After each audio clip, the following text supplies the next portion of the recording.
Welcome to the Joanne Carter Harrelson Center, Wilmington's campus of humanitarian nonprofits. We are creating a community where nonprofits work together every day to capitalize on each other's strengths and experiences, sharing best practices and new perspectives, and develop solutions to complex social and equity issues in our region.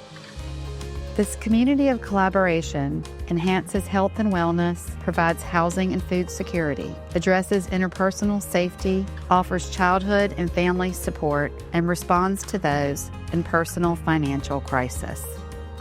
By working together, we support each other's missions, we support each other's clients, and we build community stability. When it was time to create a place for hope, healing, and justice for victims of crime, the Harrelson Center was the only place to come. Hope is a strategy. It involves willpower and way power, which means we absolutely have to rely on all the partners at the Harrelson Center to get full service to the people who come through our doors every day. Let's explore how these connections are impacting our community. This is how Operation Pretty Things and Communities in Schools are addressing interpersonal safety for our youth.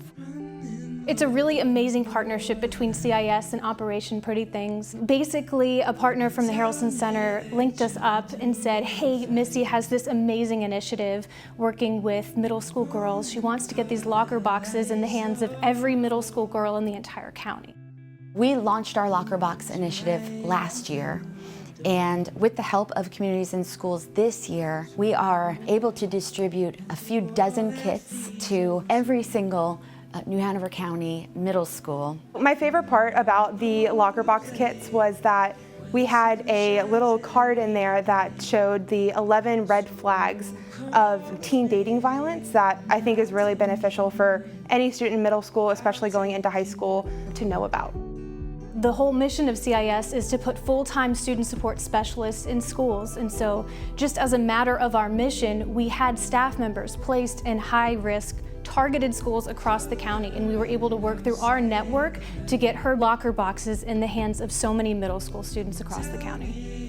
Having students learn about how other people's behaviors can affect them and then look out for those red flags, that affects how they act inside of school as well as outside of school. It affects school climate, making sure that they're looking out for their friends and understanding how these red flags can show up in a lot of different ways.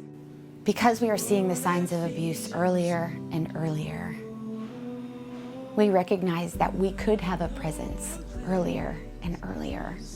And so to get these little kits in the hands of younger ones before they enter the cycle of abuse, for us, that's an indispensable opportunity, and we didn't want to miss it. Next, let's see how Feast Down East, Communities in Schools, and Catholic Charities are addressing food security across our region. So Farmers Fighting Hunger is a really incredible program that we're able to offer to a diversity of food pantry agencies, local churches, after-school programs, and this provides autonomy and purchasing power towards these agencies to purchase local food from our farmers cost-free. It's a lot of comfort to know that you have a local product that local people are using and that it's a healthy product. It's a great relationship. They have helped us tremendously by getting our product out in the hands of people that otherwise wouldn't know about us. Saves us a lot of time knowing that our food is getting utilized in hands that need it. So it's a real comfort to have them there working on our behalf. So through our partnership with the Harrelson Center, we are able to work with agencies such as Communities in Schools, Catholic Charities, and peer recovery resources in the Farmers Fighting Hunger program. And we've been able to bring fresh food, bring fresh ideas, recipes to our parents, our families. We've been able to teach our students about different foods that maybe they haven't tried before. And that's all because of our partnership with Feast Down East, which is made possible by the Harrelson Center. Our partnership with Feast Down East helps to bring that to their front door. We're able to have conversations, we're able to have hands-on experiential activities that allow them to embrace what we have in this community. We collect weekly food from Feast Down East at the Burgaw location. We use the local fresh fruits and veggies, and we distribute them out to our food pantry as well as some mobile pantries that we have in rural counties. Catholic Charities is able to distribute out to about 100 families per week with the fresh fruits and vegetables from Feast Down East. So we definitely feel at Catholic Charities that Feast Down East helps us stand out as a local food pantry. Finding out which families are in need that particular week or which families are on our continuous list. Those support specialists are connecting with families, making sure that the food that they're receiving, they know how to utilize it, and we're just making memories. I believe that a lot of our community partners depend on programs that Feast Down East offers to have access to fresh food. Without, programs like Farmers Fighting Hunger and the mobile market and the food hub, some of these agencies wouldn't have these access points to fresh food, and not only fresh food, but nutrient-dense food. And finally, let's see how Peer Recovery Resources, Community Care of the Lower Cape Fear, and our Help Hub are addressing access to essential health resources. I was trained with Peer Recovery Resources with Johnny and Diane in 2016. I'm certified. So when all of this happened, I was trying to find somewhere to get some kind of help. I had to get my leg amputated. Actually, it was on the 27th of January. I had found out I had a blood clot in my leg. And when I went to the hospital, it was too far gone, so they had to amputate it. And when it came time to prosthesis, to get a prosthesis, that's when the financial part of it became a problem. And I called Miss Diane, because I'm familiar with her. She has helped me, and I told her what I needed. It's when you've been helping people for years, and then you get in that position, it's crazy, then you've got to reach out for help. It's glad it's people there to help, I called Miss Diane, and I was just trying to see if maybe she knew somebody that could help me. And after hey Joe, hey, what's going on? I haven't seen you in a while.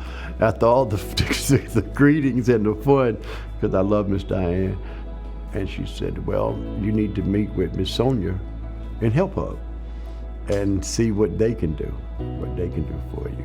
And I was able to get to the Help Hub and talked to Miss Sharon and Miss Sonia, and they directed me in another area. And I was able to meet Jeff McDonald.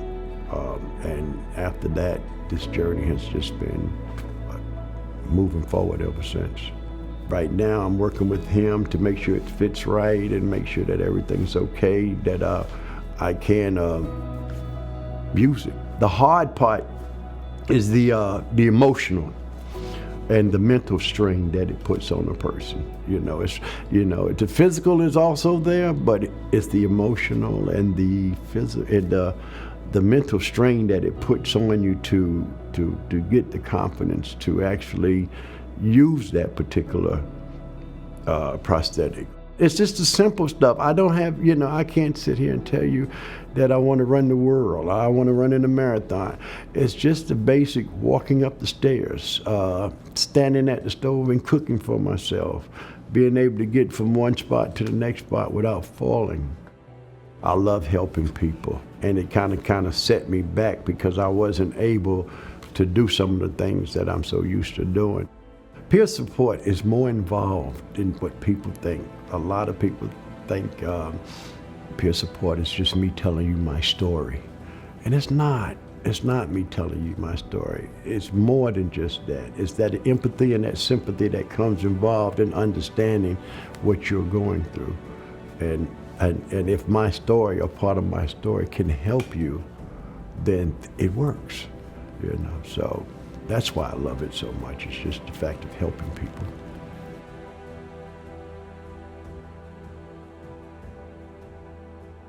We are meant to live, love, and work in community. Lean in and learn how the Harrelson Center creates hope and opportunity for our neighbors to live fully, empowered for awakening and change.